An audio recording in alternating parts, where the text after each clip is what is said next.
Good morning. Morning, morning. Oh, it's a better morning than that. It's beautiful. We're in the Bronx. Good morning. Good morning. Let me introduce the people who are here with me today. On the dais, first to my right, a man who needs no introduction. The borough president is, in my opinion, a truly extraordinary public official. My father used to say, God rest his soul, there are people who go into public service because they like to talk, and it's about their ego, and then there are people in public service who actually have the ability and the desire to make change for people. Your borough president makes change for people, and he has transformed the Bronx and transformed lives. It's my honor to be with him. Ruben Diaz.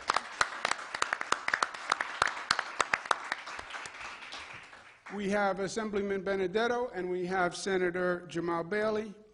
They're my colleagues in Albany, and they just passed a budget that I believe, in my opinion, is going to do more good for this state than any budget in decades. And it was hard what they did. You know, politics today is much more intense and heated than it's been. And when you are in Albany, you have that state legislature, represents the entire state. And we have the full political spectrum in New York State, right? There's politics nationwide, but we have everything in New York. We have the full spectrum. We have the most rabid conservatives you find anywhere, and we have the most rabid socialists you're going to find anywhere. So to get something done, 213 people, you know, you have to get agreement. And the conservatives will say, well, you're not conservative enough. I say, yeah, it's because I'm a Democrat. It's what the people elected. And the socialists will say, well, you're not bringing socialism to New York. Yeah, I'm a progressive Democrat. That's what the people elected. But they are loud. They are loud. They didn't learn the lesson my grandmother used to teach me. Just because you yell doesn't mean you're right. So it takes extraordinary leadership to stand up, and to stand up for what you believe, and to fight for what you believe, and to speak up when people are yelling at you and trying to bully you. Senator Bailey, Assemblyman Benedetto, they stand up for what they believe, they fight for what they believe, and they deliver for the Bronx.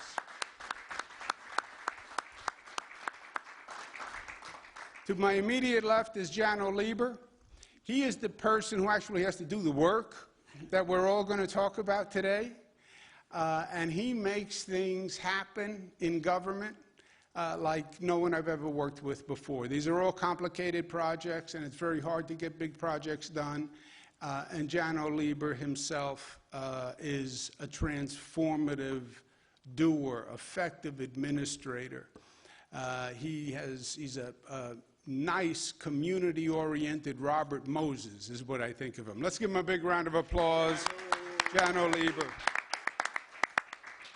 I'd also like to acknowledge Kathy Rinaldi, who is here with us, who is the president of Metro North. Let's give her a round of applause.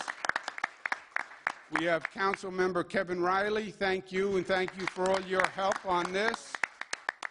And I want to thank our host, Bernie Silich, from the River Bay Board of Directors. Thank you very much for being with us today.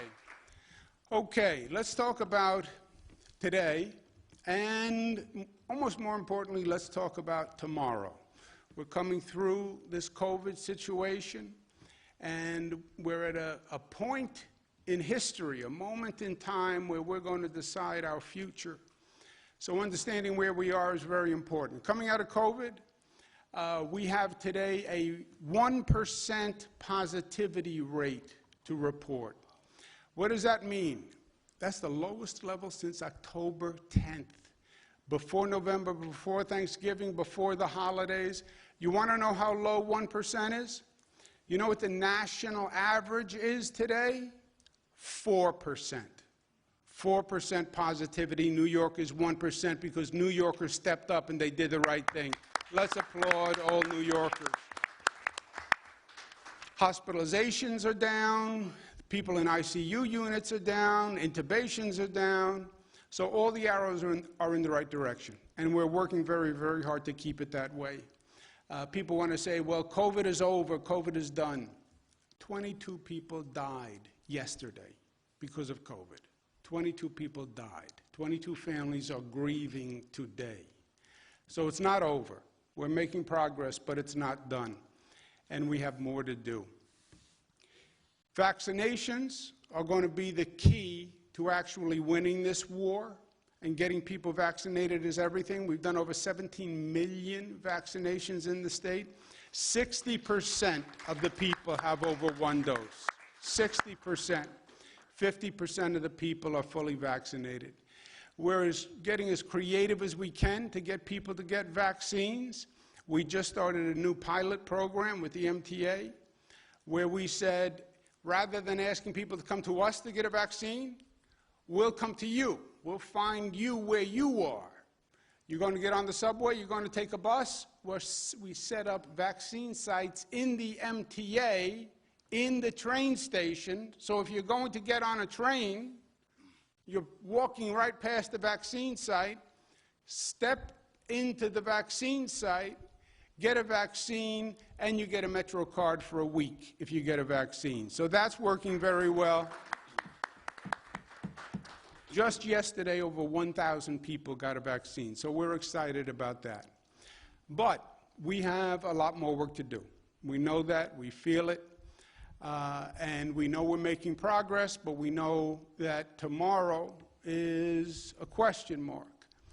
We haven't been here before. One question everybody asks me, well, what is New York going to be like post-COVID? What's going to happen? How are we going to do after COVID is over? The truth is, there is no predestined future. There is no path. Nobody's been here before. We're trying to find a place for New York, and every other state is doing the same thing, and every other city is doing the same thing, all across the globe. How do you react to COVID? How do you react to Zoom, to remote learning, to people who are now afraid from a public health point of view? How do you recover after wearing this for a year and not socializing with people and not hugging people? How do you recover from the isolation of it? That's going to be the challenge. But the good news is it's in our control. You know who's going to determine the future of New York? New Yorkers. And you know who I believe in? I believe in New Yorkers. Well, COVID hit us hard. Yes, COVID hit us hard. COVID hit New York harder than any other state in the nation.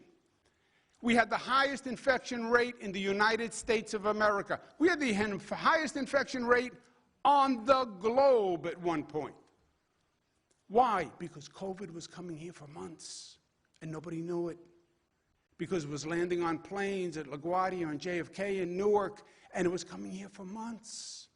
And the federal government had no idea that it was already here. We had people dying of COVID before we knew what it was. Yes, it hit us hard. And yes, we paid a price. But yes, we rose to the occasion. Why? Because in life, the question in life is not how do you avoid hardship. Hardship's going to happen in life. Something's going to happen where life is going to come up and knock you on your rear end. Maybe you did something wrong. Maybe you didn't do anything wrong. But it's going to happen.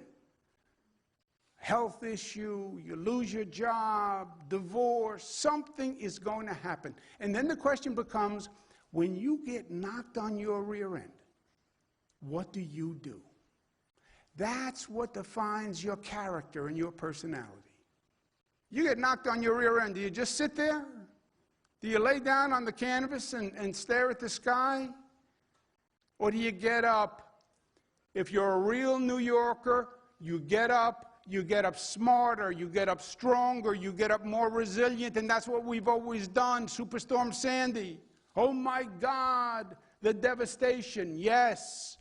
But we got up, and we got up ever stronger. 9/11, remember the people after 9/11? Oh, New York will never be the same.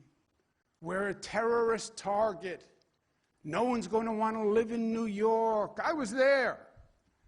All the naysayers, forget it. We built back better than ever before and stronger than ever before, and we learned from it. That's who we are. Now you have people saying, oh, the city's in trouble. City has real crime problem, which it does. Real issues in New York City, yes. But we've been through worse, my friends. People don't even remember. I'm trying to explain to my daughters who are in their mid-20s, so they know all the answers. They just don't know the questions, but they know all the answers in life. What the city was like in the 70s, what it was like in the 80s, what the Bronx was like when they said the Bronx is burning. And look at us now. Yes, you get knocked on your rear end, but you get up better than before, and you think big when you get up. And we have an opportunity here, because everyone is going through this.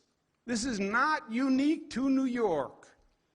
This year I'm head of the Governors Association. I talk to all the governors in the country every week.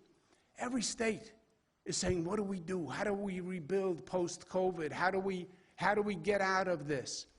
Think big, which is what we always did. New Yorkers, oh, you're tough people. Yes. You're ambitious people. Yes. You're daring people. Yes. You're gutsy people. Yes. Otherwise, we wouldn't be here.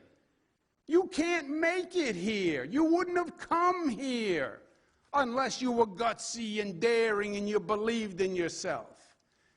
That is who we are in our essence. Just think how we made this place.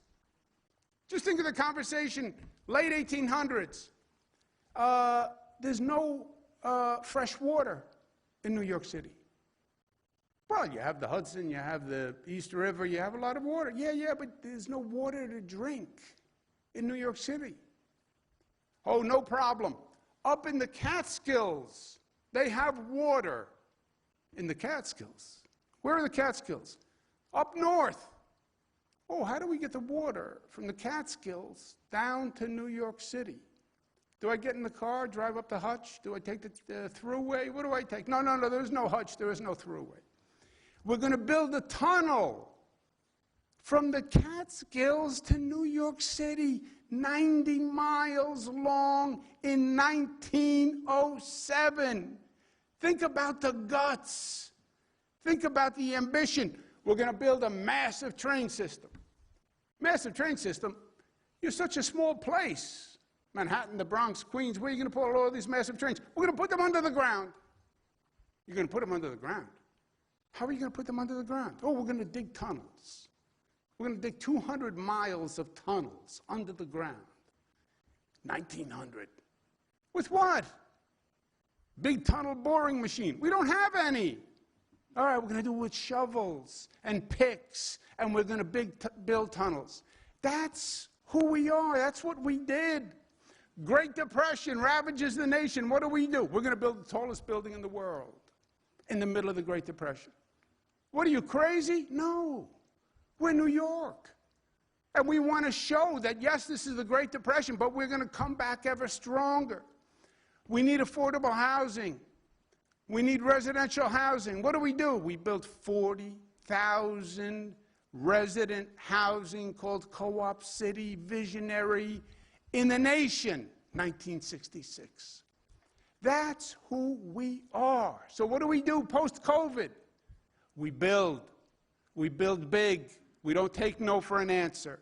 And we are building with the largest building program in modern history in this state. New LaGuardia Airport, first new airport in this nation in 25 years. In New York, new JFK Airport, New Long Island Railroad tracks. We're going to have the first state that has broadband that is accessible and affordable for every family in this state, because no child is going to be left behind when they go to remote learning because they don't have a computer and they don't have broadband in their home. First state in the nation. The largest green energy program in the nation is going to happen right here in New York. Hundreds of solar projects, the largest wind turbine projects in the nation, and then a new green transmission grid to bring all that power to downstate New York, which is where we use it. We're going to build a new west side of Manhattan with a new Empire State Station, which rebuilds the whole train station. Last week, we opened up a new expanded Javits Center, 50% bigger than ever before. New High-Line tourist attractions. We're going to build a new Port Authority bus terminal, finally, which has been such a disgrace for so many years. We deserve better, and now is the time to do it. Well, what about the Bronx, you ask? Don't be so pushy. I was going to get there. I knew I was sitting next to Reuben. How many decades have we been talking about the problem at Hunts Point and the trucks and the pollution and the high asthma rates in the surrounding areas to Hunts Point? We've been talking about it for 20, 30 years. Did nothing. We're spending billions of dollars to reconfigure the entire highway system to get those trucks right into Hunts Point and get them out of the community, bringing the traffic and the congestion. We have a Bronx Unemployment Strike Task Force that has connected people with jobs, especially young people with jobs. It brought down the unemployment rate to record lows right before COVID. It is common sense. People need to work, and they need help finding those jobs, and that's what we're doing. The budget that the senator and the assemblyman just signed, the largest affordable housing program in the history of the state of New York. The largest tenant relief program in the state of New York's history, the largest small business relief program in the history of the state of New York. What is the key to an area's development? The key is access, and access to mass transit. If you look at the parts of the city that have redeveloped quickly, you'll notice they all have one thing in common. They are all very accessible by train. Brooklyn Heights area, in Brooklyn, you get on a train, one train, you're in New York, in Manhattan, in 10 minutes. The part of Queens that redeveloped fastest, you get on a train, you're in Manhattan, 15 minutes.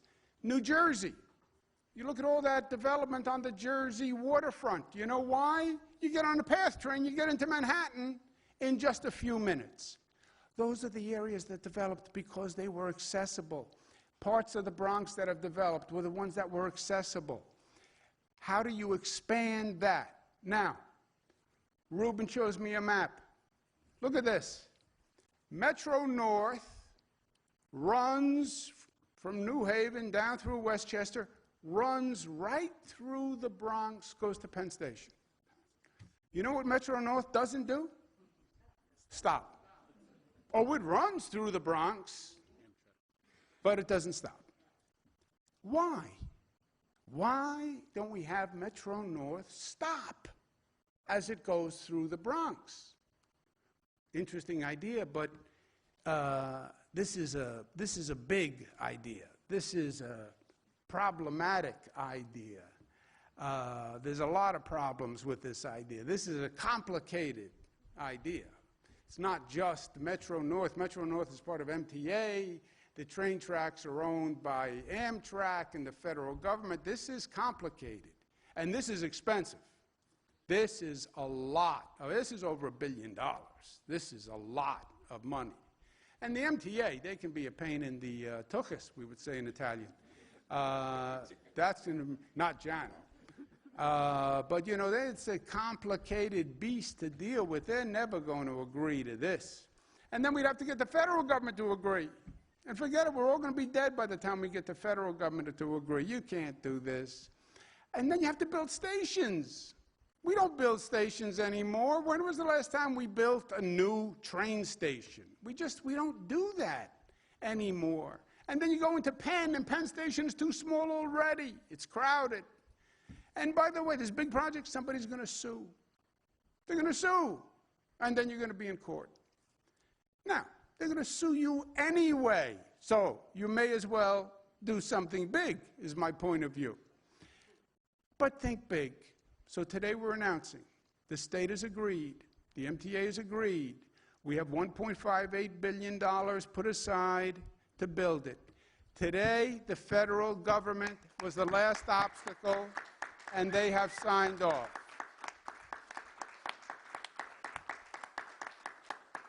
We're going to reissue the RFP for construction, and we're going to do it now. The train is on the move, and look at what it's going to do. Co-op City Station. Right now, the commute to Penn, 75 minutes.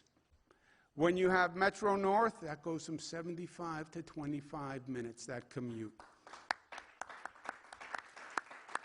Hunts Point goes from 45-minute commute to a 16-minute commute.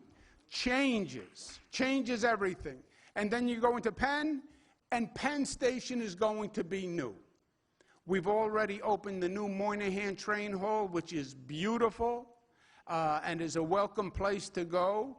We are then also going to expand Penn Station and redo the entire station. So it's going to be a world-class transportation facility and a place you actually want to enter. What does it mean? Better economy, less traffic, improved air quality, better community connections, 160 trains per day, 5 times more than Amtrak runs now, moving 30,000 people. And this is not a proposal. This is not a dream. This is not a we're going to try, we're going to hope. I have an idea. It's a press release, but I don't know that anything's ever going to happen. This is happening. It's happening, and it's happening now. We did the design-build list. The RFP goes out today. We do an environmental assessment. We're going to award the project next year. It's going to be completed in 4 years, 2025. It's going to happen. It's going to happen in our lifetime, and it's going to be relevant. Remember this day, because it is going to be transformative for these communities. They are going to be transformed. The entire Bronx, the entire region. A.J. Parkinson, we can do anything we believe we can do in life, but you have to believe you can do it. I believe in you. I believe in New Yorkers. I saw what they did after COVID. I saw how they rose to the occasion when times were at their darkest and they were the most frightened. After what we did over this past year, don't tell me there's anything we can't do.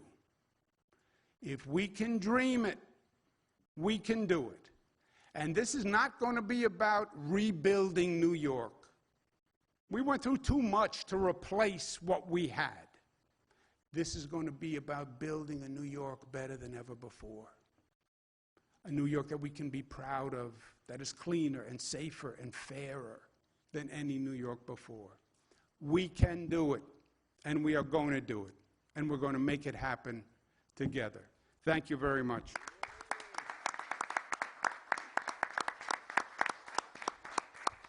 Now I turn it over to my brother, my friend, your great borough president, Ruben Diaz. Thank you. Hi, guys. Señor Gobernador, gracias y bienvenido de nuevo al Condado de la Salsa, el Condado del Bronx. Let's give the governor a strong round of applause. Not only we thank you for being with us here today, but believing also in the Bronx. We've heard a lot of things going on for so many years throughout the city and the state in previous administrations, and we've always been overlooked. But under your administration, time and time again, Gov, you have always put a focus on our borough. You put financing, and we appreciate it. We've been hit pretty hard during this pandemic, really hard in the Bronx. I know that we speak of New York City and New York State, but we had a lot of pain, a lot of loss, a lot of sickness. And through it all, you made sure that over the last 14 months that we were able to get all of the testing sites that we needed, all of the medical attention that we needed and that we deserved, and of course, now all of the vaccination sites. The last time you were in the Bronx, we were announcing more and more vaccination sites in the communities in our borough. I also want to thank our colleagues, my colleagues in government. We have Assemblymember Michael Benedetto. We have State Senator Jamal Bailey. When you speak of the financing here, I was up in the New York State Legislature as a member for 7 terms, and I know that it would not happen if it were not for the elected officials and the legislators voting on the capital budgets there. Let's give them a strong round of applause. This guy right here, he is young and he's new in the city council, but he is what we deserve as representation, not only here in Co-op City, but all over the Bronx and New York City. Councilmember Kevin Riley, thank you for being with us here. I know I'm the borough president, but I'm not the only president here. We have powerful women who are also presidents. We are joined by Marlene Sington, the president of the Bronx Overall Economic Development Corporation, Governor. We have Lula Zapata, the president of the South Bronx Overall Economic Development Corporation, better known as SOBRO. And of course, the president of the Bronx Chamber of Commerce, Lisa Sorin, is with us here. We are in the middle of Bronx Week. We have not been able to do Bronx Week in the way that we normally do it. We couldn't do it last year because of the pandemic. We had a lot of consternation, but we decided to do it, albeit in a modified way, to celebrate our borough. And so I'm going to take executive privileges here, and I'm going to make this visit by the governor and this announcement by Jano and Catherine from MTA and Metro North as part of Bronx Week. Right, guys? Let's give them a strong round of applause. Look, the reality is that this was not a new idea. When the governor says that, you know, it was pie in the sky, this idea was something that was been kicked around for over 30, 35 years. And when I first got to Borough Hall back in 2009, we found this proposal, and we dusted off, and we started to push it, and some people thought that I was crazy. And it wasn't until we found a friend in the 2nd floor up in Albany that said, you know what, this needs to be done. And things were moving in the right direction, but it was the pandemic that slowed us down. And yes, we had to get through COVID. I am fully vaccinated. And I'm hoping that everybody gets vaccinated. It's the only way that we're going to get back to normalcy. But aside from dealing with COVID, and the governor and his team has been doing that, we really have to start and restart again so that we can move the economy here, so that we can give people the most important thing, which I believe is something that's not physically tangible, but is bigger than brick and mortar, and that is hope. This announcement on restarting the procurement process on these Metro North stations is something that gives us hope. It's something that will allow, and by the way, if it were not for the community when we first dusted this off, if you live in Co-op City, please raise your hand. Please raise your hand. Let's give them all a strong round of applause as well.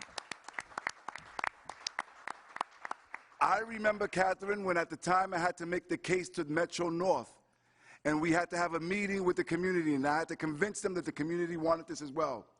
I was expecting just community leaders to come here at Co-op City.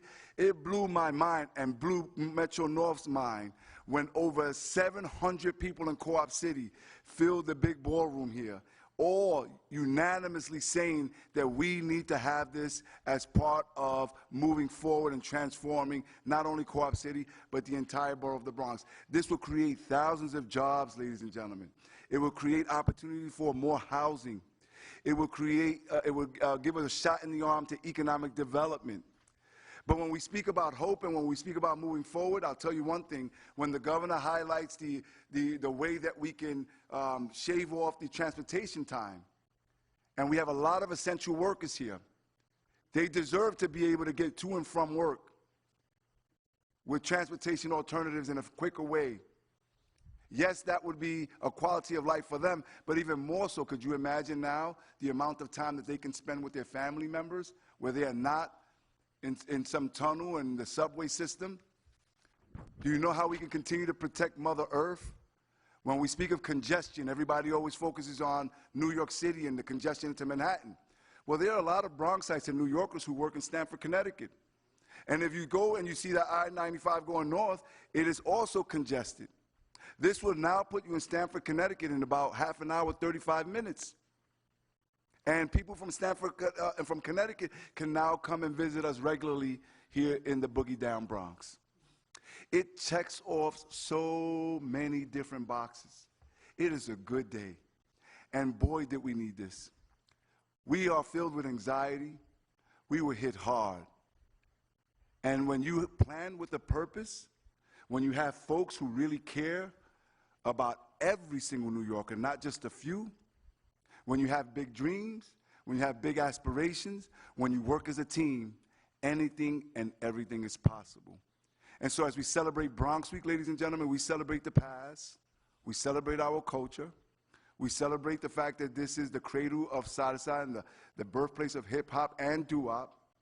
We celebrate who we are today, but we also celebrate our recommitment to get out of this pandemic and ensure that the future of the Bronx and future generations will take it to even the next level.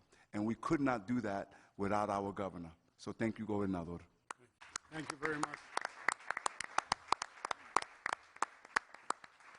You had the borough president's idea, and he's right.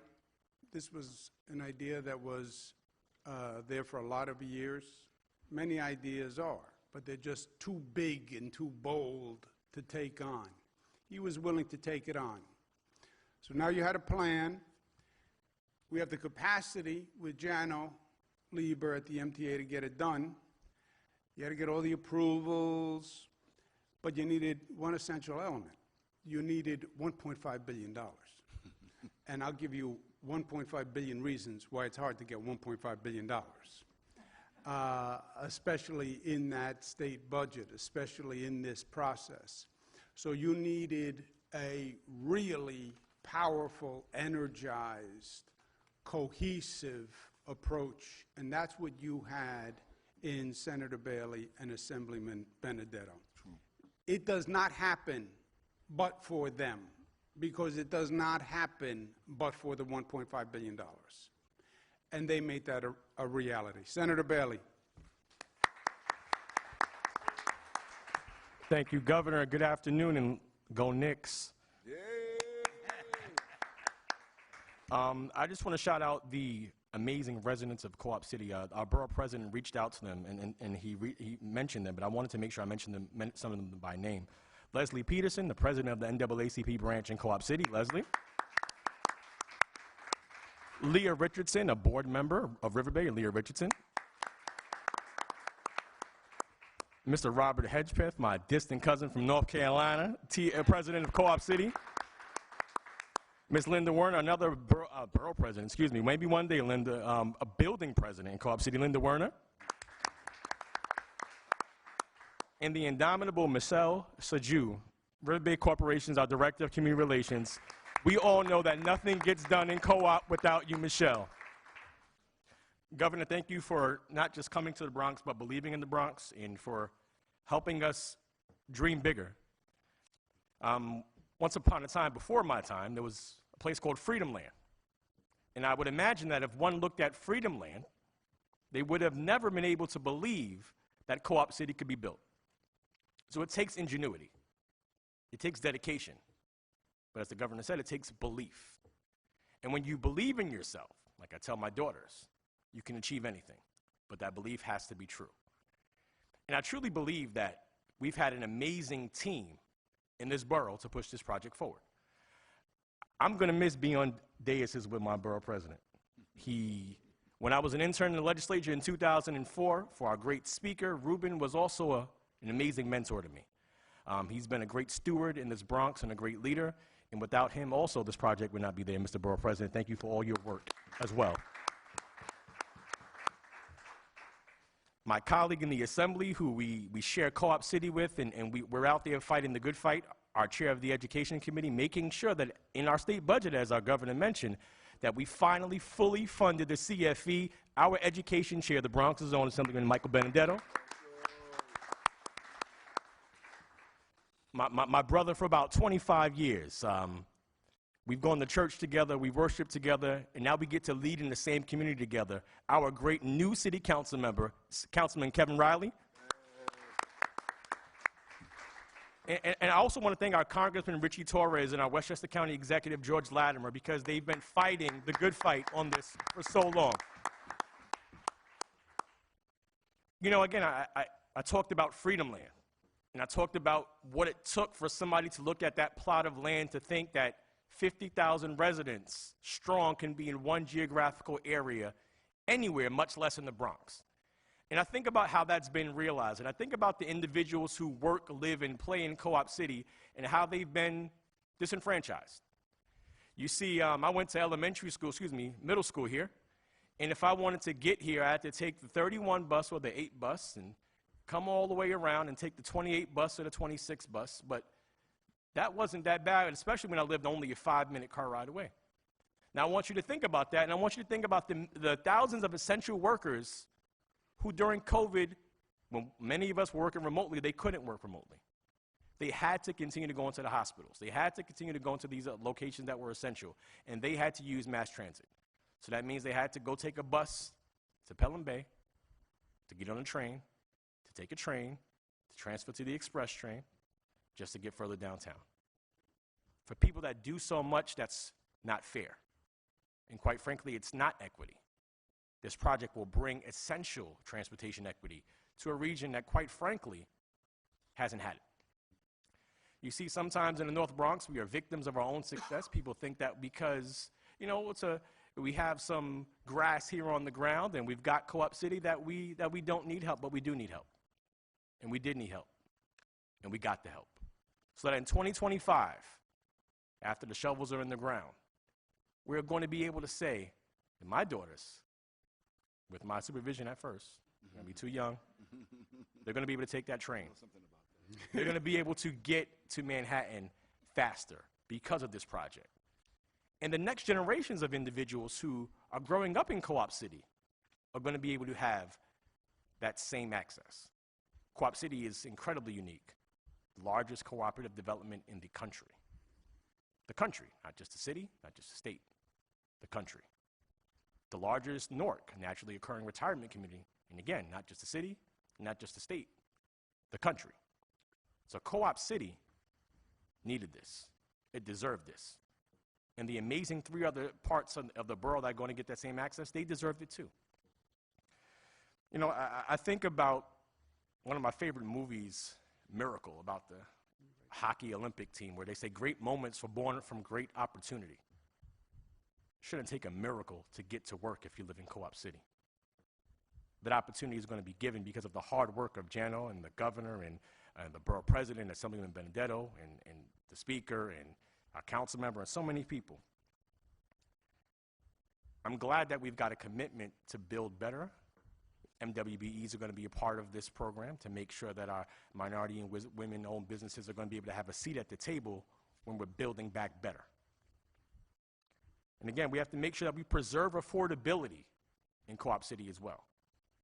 Because as transportation access increases, people are going to want to flock to Co-op City because we know how great a co-op is. And making sure that we can keep it affordable is going to be a critically important component of what we do here in the future going forward. So again, they say as New York goes, so goes the nation. I'd venture to say as Co-op City goes, so goes the Bronx. And making sure that we have access here so that people can work, live, and play throughout the region. And again, I represent Westchester County as well. So being able to go north in the search of commerce, My first job was in White Plains, New York, actually, as it were. I had to go north. The next generation will be able to go north freely. They'll be able to go faster and more efficiently thanks to this project. Appreciative of our legislative leaders, Andre Stewart Cousins and Speaker Hasty. Appreciative of our governor. In general, thank you for all the hard work that you've done in those meetings that we had at the Borough President's office. We're going to get this done. Thank you, Governor, once again. Thank you. Thank you, Senator. And as the senator said, to get something done in Albany, you have to get the Senate to pass it, and you have to get the Assembly to pass it. And you need a champion in the Assembly, and this project had a real champion in Assemblyman Benedetto. Assemblyman, good to be with you. Thank you, Mr. Governor, for having us here today. Thank you for those kind words. I want to acknowledge a few people that are here today. My good friend, Noel Ellison, who's the general manager of River Bay. Okay. His assistant, Gary Smith, the assistant executive manager, who's here somewhere in here. Also, Warren Mitchell, deputy general manager of River Bay Corporation. My good friend, Junius Williams, who's here, who helped me get some of the cameras we just got installed. Okay? And, of course, my district leader, Jimmy Payne. Okay? Thank you, Jimmy, for coming here today. And, you know, thanking the people, we're hearing them. I just want to thank the guy to my left over here. I'm going to miss him. I really mean it. Ruben Diaz has been a great borough president. He was a great colleague of mine up in Albany for many years before he became the borough president. And I just don't believe that he is now, where you should have been mayor of this city, is stepping out of politics. And all the best for you, Ruben. A big hand for Ruben, please. Okay? I'm lucky. I'm just a fortunate person. I work with good people, and my state senator, Jamal Bailey, my city councilman, Kevin Riley, they are tops to work with. Everything we do joins together and blends. I thank you guys for being representatives and my partners, okay? Yeah, I guess I should say something about Richie Torres, Congressman, and George Latimer, who I also served with up in Albany. Two terrific people, without which this project is not going to happen, and I thank them. Listen, you know, I agree with what these people are saying. How much more can I say? So, this is so important to, yeah, Co-op City. Think bigger. By the way, that's what the governor is all about. He thinks big, okay? You think bigger. Yeah, it's going to be good for Co-op City. It's going to be good for the Bronx and the whole city. It's going to be good. You can get from here up to Connecticut and points north. You can go into the city. You can do so many different things that you never did before. This is not a new project. When I was running for election, 2004, this was something we talked about, and I advocated for. It took this governor to think big and say we're going to get it done, and there was one of the few times when I was really, really happy when the governor presented in his State of the State speech some 6 years ago or so, committed himself to this whole project to be developed. And boy, was I happy. It was coming to be, and now we see it all today. Thank you, Governor. Just great. You know, we're going to recover from the last year, and the last year has been tough on all of us. We've all survived it in varying degrees and so on. But like the borough president said, and I wanted to, you know, really be so annoyed at him for saying it, because I was going to use the same four-letter word, hope. Okay, hope springs eternal, and this is so important. This has given us new, you know, rejuvenation here, that we're going to move ahead. You know, when the people came to Co-op City, they realized there was no connection to the outside world. There was no connection to subways. So they were promised some of the best bus service possible to them. And a tribute to the MTA, not without the battle, not without a lot of people in this very room and committees who talked to them and fought the good fight against them to convince them to keep that busing coming into Co-op City. And now we're doing busing plus. We're going to have this Metro North station coming to Co-op City, and it is great. It is great. Infrastructure means so much for the development of the Bronx, of a country in general. Let me lastly say that this would not have happened unless people think big. And boy, are we blessed to have a governor who thinks big, is making this happen. And Mr. Governor, I thank you very much. Thank you. Thank you very much. Thank you. Thank you. Well, I think everyone, everything has been said. Mike said it well. It is about, and Ruben said it well, it is about hope. But this is not just an aspirational hope. This is a concrete hope because it's based on who we are and what we have done in the past. This is what we do. We're New York. We rise to the occasion. New York tough. I love that expression. That's what they say about us behind our back. You know, I worked in the federal government for a lot of years. I worked in every state in the nation. And somehow they would figure out I was from New York. I don't know how. It must have been my tie that let them up. But the first thing they would say is, oh, you New Yorkers, you're tough. You're tough. And I said, at first I used to say, no, we're not that tough. But then I went the other way. Yes, we're tough. We are tough. But we're tough in a good way. We're tough in a good way. We're strong. And we're strong enough to be tough, but we're strong enough to be loving. And we're strong enough to be confident. And we're strong enough, as Jamal said, to believe in ourselves and to believe in each other. That's what New York tough means. We went through a hard time. We'll get through it. How do you know? Because we're New York tough. That's what this is about. This is what New Yorkers do when they're faced with challenges. We rise to them and we overcome. This is great for Co-op City, and Co-op City is going to get a great station. Ruben in the back room was giving me his design ideas for the station. He started showing me colors. How you get red, yellow, green, blue, orange, and purple all on one wall, I'm not really sure. But he's going to make sure that it is a beautiful station for Co-op City. But we also have a station at Park Chester Van Nest, which is going to transform that area. Hunts Point is going to have a station, and Morris Park are going to have a station.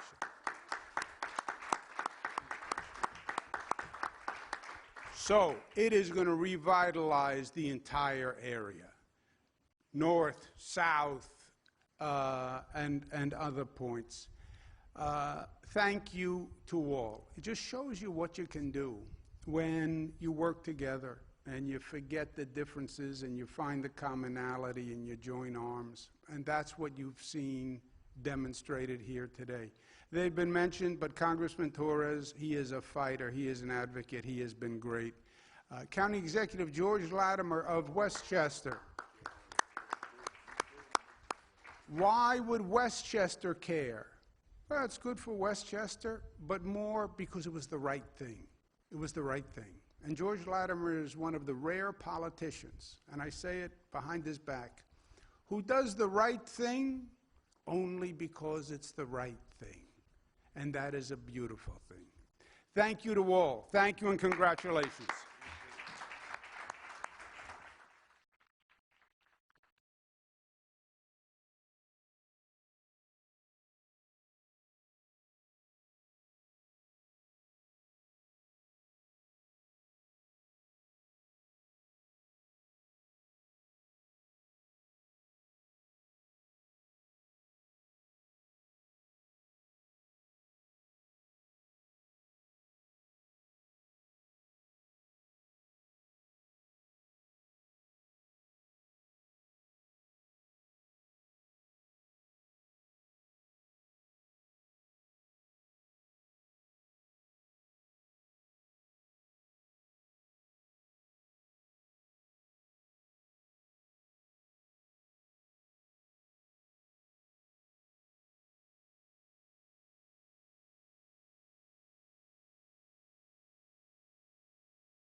Abby, do you have a question?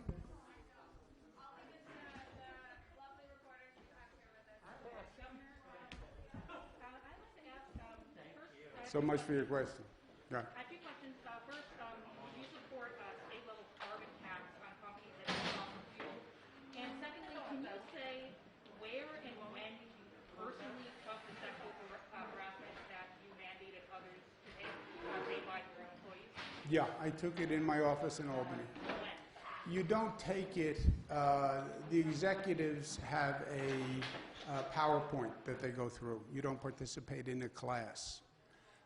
So you're given a PowerPoint. You take it every year. What do you mean this year? When do you take it? Oh, I don't know the date, but I took it this year. A carbon tax, you can't do it that way. A carbon tax, I understand the concept, and concept that makes sense. How does it work? What's the economic impact? You'd have to have all those questions. Go ahead. So you suggested, Kevin Sheehan, you suggested the other day that you didn't have faith in the AG's investigation.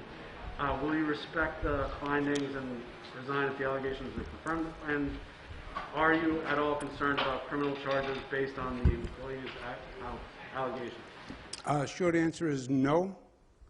I did nothing wrong. I never said I didn't have faith in the Attorney General's investigation. What I said was people have heard one side of the story. And New Yorkers are smart. They know when they're hearing one side of the story that they wait to hear the other side of the story. And I am very eager to tell them the other side of the story because it is a much different story.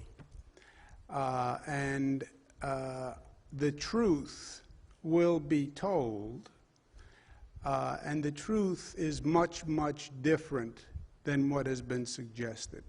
And I'll leave it at that for now. We talked about the East River tunnels. You didn't mention that today. The MTA has listed the repair of Amtrak's East River tunnels as the main blockade between Penn Access being completed. That's beyond your control. Is it still the MTA in your position that those tunnels need to be repaired before this can launch? And what is the timeline? What is that looking like? China? Clayton, I think you know what we said is that the way Amtrak is planning at this time to repair the East River tunnels could inhibit the startup of this service. It could prevent us from getting the full advantage of the Metro North to Penn service that the governor has announced today.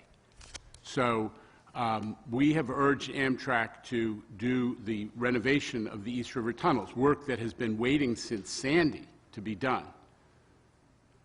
The way that we did the L train at the governor's instigation, which is to do the work while maintaining service, do it the work nights and weekends.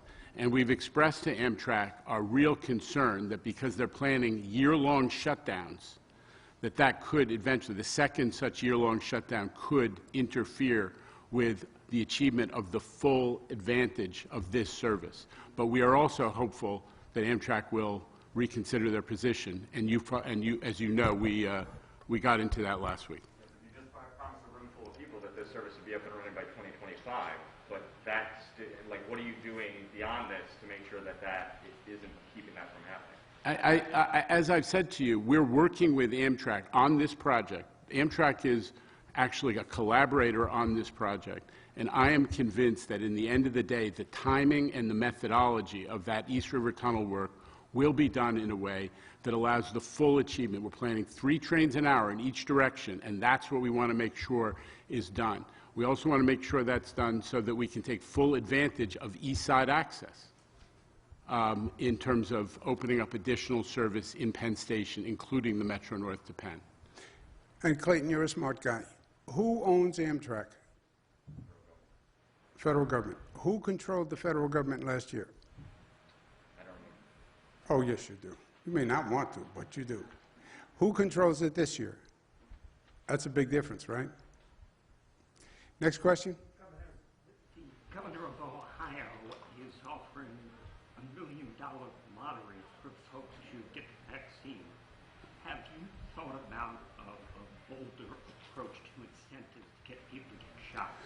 We've thought about lottery tickets. which is basically $1 million lottery, right? Depending on what the lottery is that week. We are offering, as you know, baseball tickets. We're offering MTA rides, Buffalo. Yesterday, we're offering NFTA, they call it, their Transit Authority rides. So we're offering a variety of incentives. Lottery tickets are one of the ideas that we had, but we're thinking way outside the box. Some states are offering cash. I'm not crazy about that idea because how about all the people who received the vaccine already? You know, we have 17 million vaccines done. We're 60%. Now you're going to offer someone, some states I believe are offering $100 to take a vaccine. Well, I just took my vaccine. Why didn't I get my $100? You know, shouldn't you retroactively give everyone money? So the incentives are tricky, but we're open to very creative incentives. But if it gets the job done, is it worth it? If it gets the job done, it would be worth it. I don't know.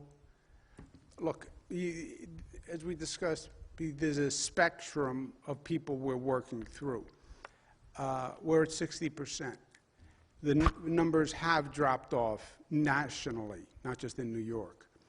The first people who came in for the vaccine were the people who were really eager for the vaccine, right? You had a lot of people who were anxious and afraid and believed, and they overwhelmed the system. We've worked our way through them. It's now walk-in, anyone. We've worked our way through that population. You now have a population that is not resistant, but is sort of blasé about the vaccine. It's not a top priority for them. And what we're doing with them is we're trying to make it easy, and rather than asking them, come to us, you have to make a reservation and come to the Javits Center, or you have to get in a car and drive to Yankee Stadium, we're saying, we'll go to you. You stay there. I'll get you as you go to the train. I'll get you as you go to the ball game. You literally have to walk right by the place, and by the way, I'll give you an incentive to go and to take the vaccine. We did 1,000 people yesterday at the MTA site, 1,000 people, without giving them $100, by making it accessible.